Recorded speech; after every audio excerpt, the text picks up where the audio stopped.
Hello my dear friends, you're in the Military Summary channel, and this video we're going to discuss the most important events that took place during the previous 12 hours. We have lots of very interesting updates, so let's start. And first we're going to talk about France. After the end of the summits of the Coalition of the Willing, the President of France made lots of very interesting and important statements. Macron says that 26 countries have agreed to participate in sending troops to Ukraine post-war as a part of a reassurance force. They will include land, air and sea-based roads. The coalition of the willing includes 35 countries, 26 of which have pledged to deploy forces in Ukraine. The line of defense for Europe today is the front line in Ukraine.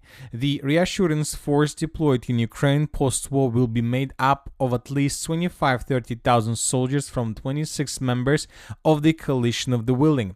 Putin does not want peace in Ukraine. The rapprochement between America and Europe is essential to support Ukraine. Few more statements were made by the President of Ukraine, Zelensky. He said that the main factor in security guarantees will be a strong Ukrainian army, and weapons supplies also are planned. There will be a presence of foreign troops. We understand the approximate number of countries that have agreed, but we cannot name the exact number. So after this wishful thinking period ended, the President of the Russian Federation made his own statement regarding France, regarding Zelensky, regarding the coalition of the willing. Russia will consider any troops on Ukraine territory as legitimate target for destruction. Moscow is the best place for summit between Russia and Ukraine. Putin said he is ready for contacts with the Ukrainian side, but sees no point. It will be almost impossible to agree on key issues with the Ukrainian side. According to the Ukrainian constitution, agreements on territories must be approved by referendum, but for this, martial law must be lifted. Kyiv recently ruled out the possibility of contacts with Russia, and now they're asking for such contacts. Security guarantees must be for both Russia and Ukraine. No one has discussed them at a serious level yet, the president noted. Drawing Ukraine into NATO directly affects Russia's interest in the fields of security. Russia has never objected to Ukraine's integration, a force in the European direction. Putin called Ukraine's desire to join the European Union a legitimate choice. So as we can see, both the Russians and the European countries and Ukraine are not ready to finish the conflict with the diplomatic way, which means that most likely the special military operation will continue. The Russians will continue their offensive operation until the situation will allow to start real diplomatic talks. Now let's discuss the situation on the ground, and first let's talk about the northern Ukrainian direction, about the city of Chernigov. During the previous 24 hours, another Iskander strike was recorded. The Minister of Defense of the Russian Federation published this video where we can see how, according to the Minister of Defense of the Russian Federation, the Ukrainians were planning to send drones deep inside of the territory of Russia. But the Russians attacked this convoy with Iskander missile with the cluster rounds.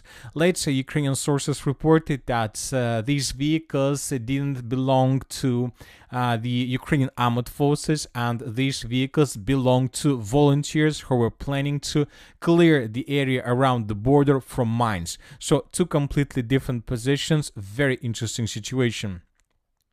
Now let's move further and let's discuss the situation in the Zaporozhye direction. During the previous days, the Russians continued their attempts to attack the settlements of Novodanilovka, Malotakmachka and Orikhiv. Russians were using armored vehicles and tanks, infantry fighting vehicles to attack Ukrainian positions. Ukrainians were repelling Russian attacks mainly with the use of FPV drones. So as you can see, another offensive operation from the Russian side failed, but most likely during this attack, the Russians managed to get very important information, the positions of Ukrainian FPV drone operators, which most likely later were destroyed by Russian fire. As for the settlement of Malotakmachka, the pro-Ukrainian resources reported that the Ukrainians managed to counterattack in this area and to restore control over additional territories in the southeastern part. Now let's move further and let's discuss the situation in the eastern Zaporozhye direction.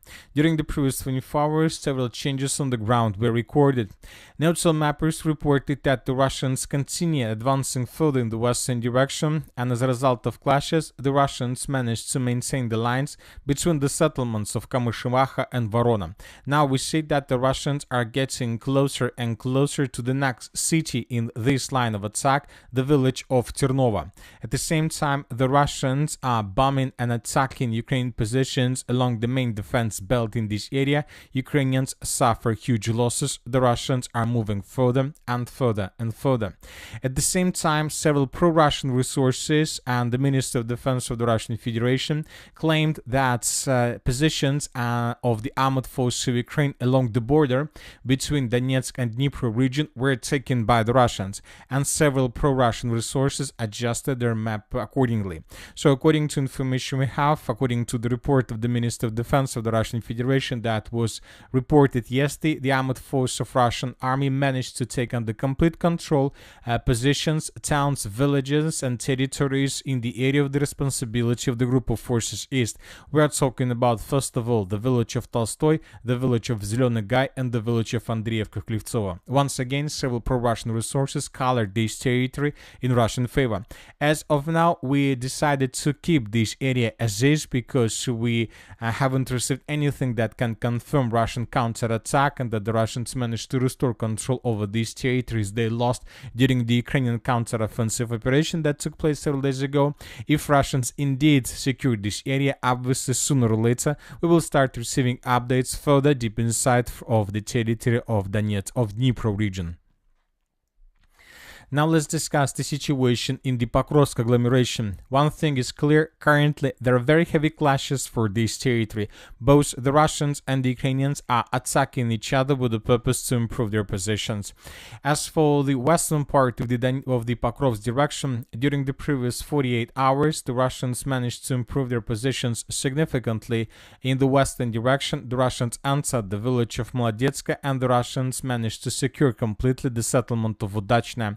So this information, as you can see, was provided by neutral mappers. Now the Russians are planning to move further with the purpose to take under control the village of Molodetska and to get the border between Donetsk and Dnipro region. This will allow the Russians probably even to move further along the railways towards the settlement Novopodgorodnya, Raipole, and then towards the city of Mizhova.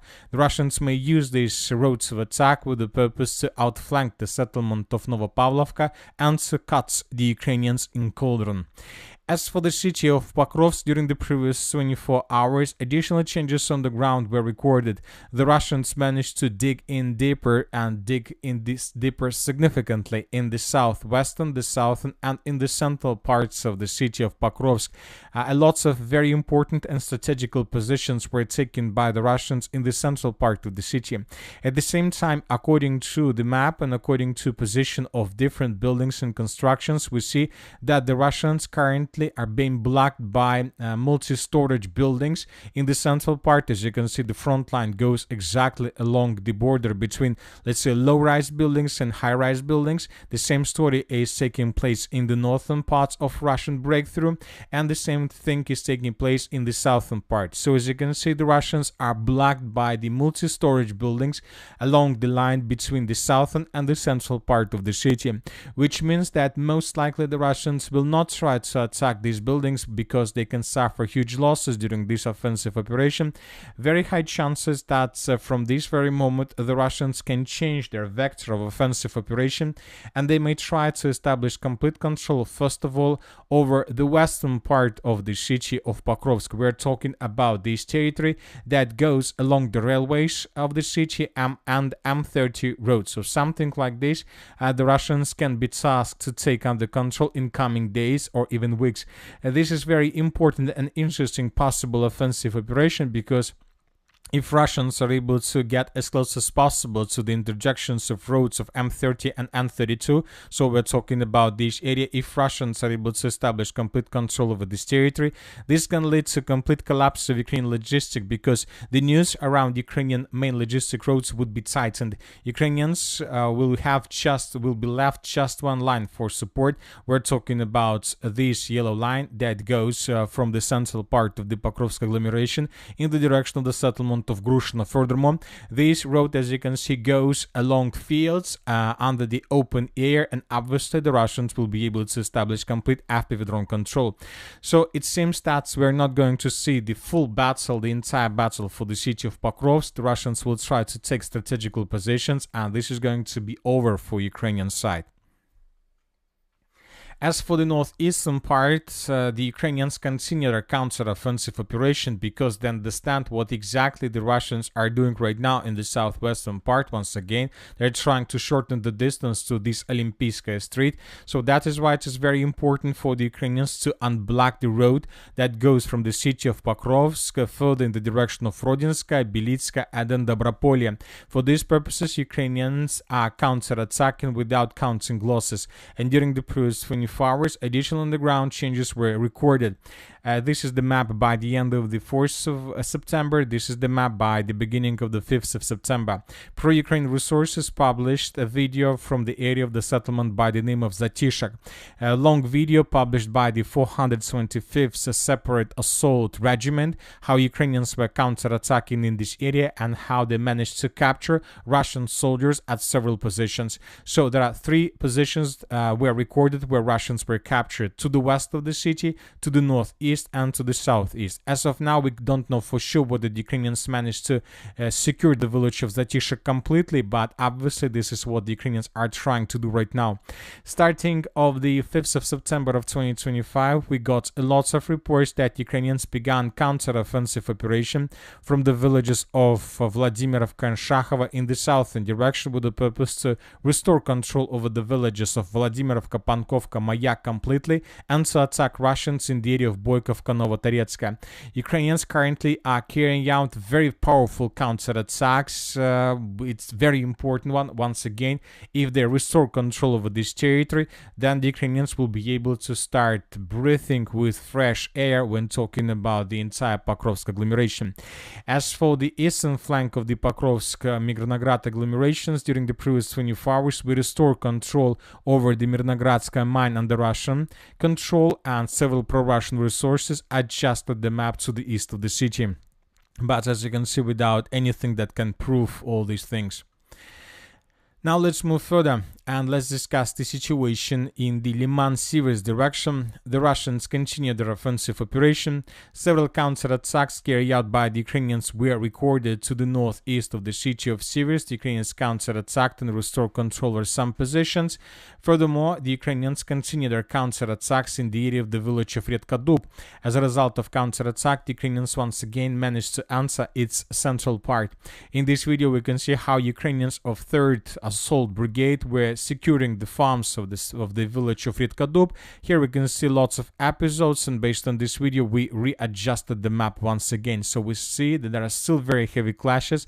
The Ukrainians are trying to do everything they can with the purpose to slow down the Russians and not to allow them to move further in the direction of the city of Liman.